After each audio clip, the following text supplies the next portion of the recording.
मैंने संतों के मुख से सुना है कि पंढरपुर में पुंडलिक जी महाराज थे।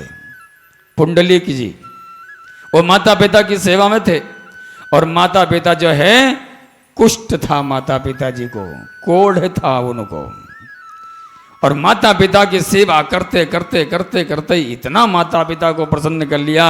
एक दिन भगवान आए, द्वार पर खड़े हो गए, गेट खटखटाया, दरवाजा खटखटाया, अंदर से आवाज आई, कौन? बोले मैं भगवान हूं। अंदर से आवाज आई, पुंडलिक जी की, महाराज इस समय मैं माता पिता की सेवा में हूं, आप थोड़ा प्रतीक्षा करें, ठहर जाइए। भगवान ने कहा, विठ्ठलनाथ ने कहा कि मेरी प्रतीक्षा के लिए हजारों करोड़ों व्यक्ति लाइन में लगा पड़ा है मेरे दर्शनों के लिए, और तुम मेरे से कह रहा प्रतीक्षा करो।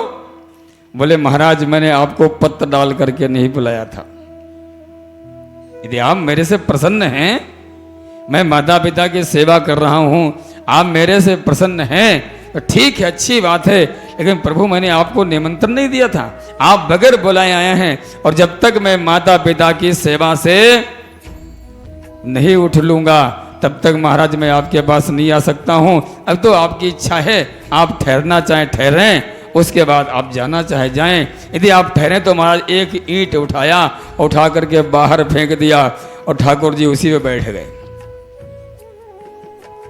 बोले इसी बैठे रहो।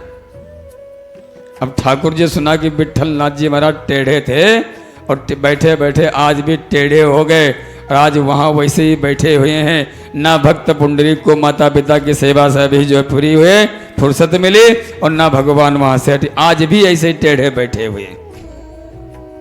ऐसी भक्ति होनी चाहिए, और जब ऐसी भक्ति हम लोग करेंगे तो परमात्मा स्वयं दर्शन देने के लिए हमें आएंगे, पधारेंगे। भीष्म जी कहते हैं कि अर्जुन तुम इन्हें क्या क्या नहीं बनाते हो, कभी मामा का बेटा बता देते हो, कभी दूत बना लेते हो, कभी सारथी बना लेते हो, कभी कुछ बना लेते हो, कभी कुछ बना लेते हो। अरे तुम तो जो है महाराज सब कुछ बना लेते हो, और भगवान तुम्हारे प्रेम में भाव में ऐसे बंध जाते हैं, और वो भी जो है बंधने को तैयार हो जाते हैं।